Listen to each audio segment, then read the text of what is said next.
Hello, my name is Willie, and right now it seems like communism is on the rise. I think if you polled Americans, it would get a strong at least 10%, and it's very scary.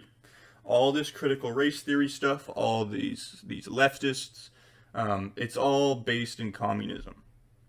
And right now we have a government that is using these activists to push their agenda, which is to control Americans and take away their rights.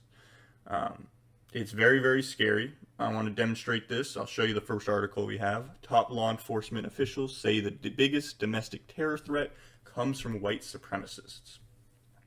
Attorney General Merrick B. Garland and Homeland Security Secretary Alejandro N. Mayorkas told senators on Wednesday that the greatest domestic threat facing the United States came from what they both called racially or ethnically motivated violent extremists, specifically those who advocate for the superiority of the white race, Mr. Garland told the Senate Appropriations Committee.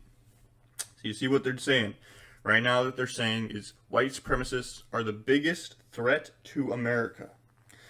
I would have to disagree, and I would think Democrats are the biggest threat to Americans right now.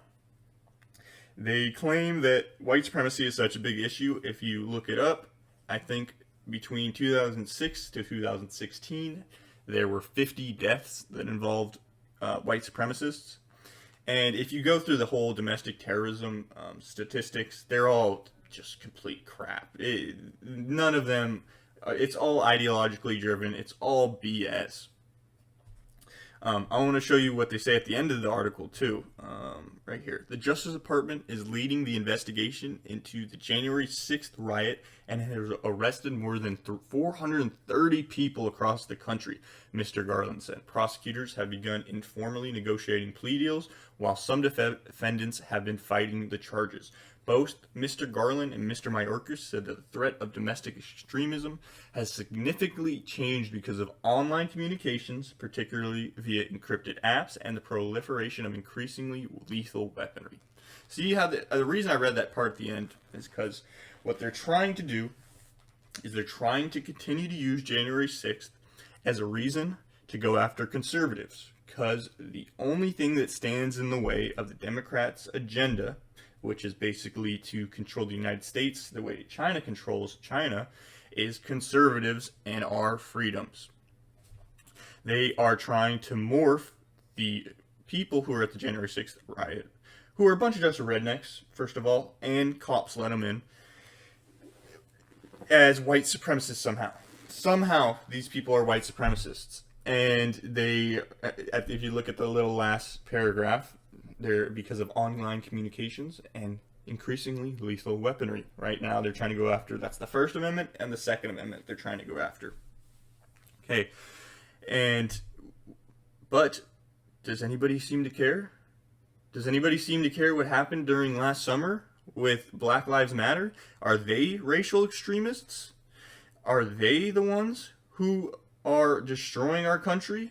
Or is it just this little this little one incident that's the biggest deal? Let me show you.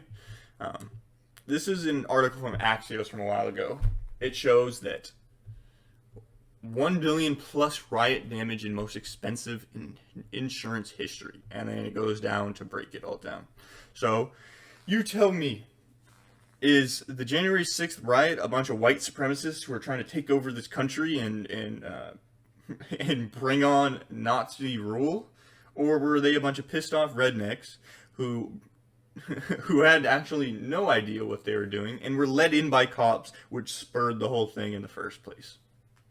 I don't know, but I've seen a lot more violence on the left than I have on the right, and I see this leftist ideology to continue to make its way into little cracks and crevices everywhere. Right now, there's a huge battle going on in public schools whether critical race theory should be taught, and if you look at some of the materials that they're being taught, it's just absolutely sickening. It's indoctrination, and this is 100% communism coming into our country. But it's not the type of communism that that the communists who say that's not real communism. Exactly, because real communism is about control and about taking away the resources from everybody so everybody's equal but equally poor.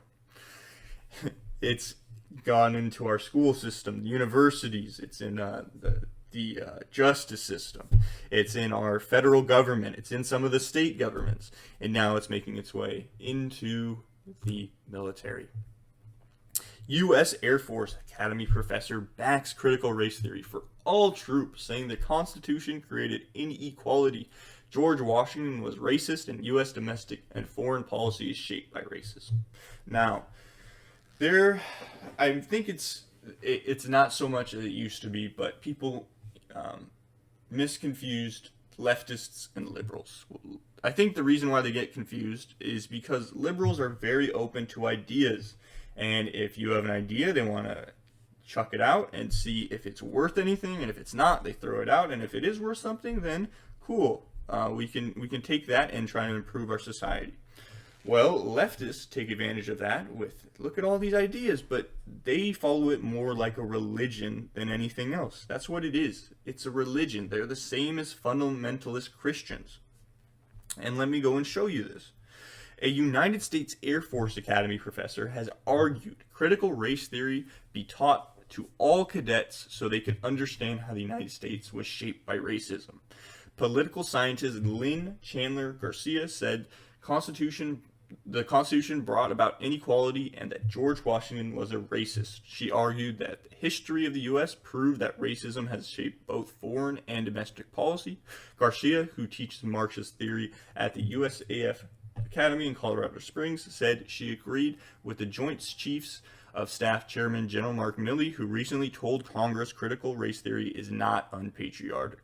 CRT exploded to prominence in spring as it started to appear in classrooms from kindergarten to grade 12, leading to several bans including Florida and Texas. However, it has been taught in higher education for decades. It teaches that racism is not the result of nature or biology, but that it is a social construct and an idea invented to exploit and control minorities. It argues racism, a structural problem in the United States, particularly towards black people, embedded itself in our institutions, legal system, and the Constitution. Alright, so exactly, she's saying what it is. They're not even trying to hide it. Critical race theory is a lens to see the world. It basically it comes from Marxism, which says that there is an oppressor and that there is an oppressed, and that oppressor is white people in this case, and the oppressed is minorities. And until we demolish our governments or teach everyone to be anti-racist, it will continue to go on. They don't believe that racism has gotten better in this country. They think it's gotten worse, and it's hit its head. And most recently with Donald Trump, it popped out to say, no, we're giving minorities too much. Now, look, there's a lot of problems in the African American community. And I think it's actually very arrogant and very arrogant and smug to chop it all up to racism. There's plenty of problems, and that's a very complex conversation that these people are unable to have. So instead of having that conversation, they just say racism. But we'll go on. As Garcia wrote in the Washington Post, cadets, like all military members, take an oath to defend the Constitution with their lives. So it is crucial they have a sensitive understanding of that Constitution. In my classes, cadets learn about the ideals embedded in this founding document. We explore the liberalist theories that promoted these ideals, and we embrace our democratic system of government. But we also acknowledge that the United States was founded on a duality, liberalism and equal rights on one hand, inequality and egalitarianism, and second-class citizenship on the other. She claimed that even the first commander-in-chief, Washington, was a racist because he is said to initially oppose the recruitment of black soldiers in the Revolutionary War. Garcia added, in other words, racism was ingrained in the system from the beginning, and the military still struggles with these issues. Okay, so I want you to think. Do you think America's racist? Do you think everything is racist?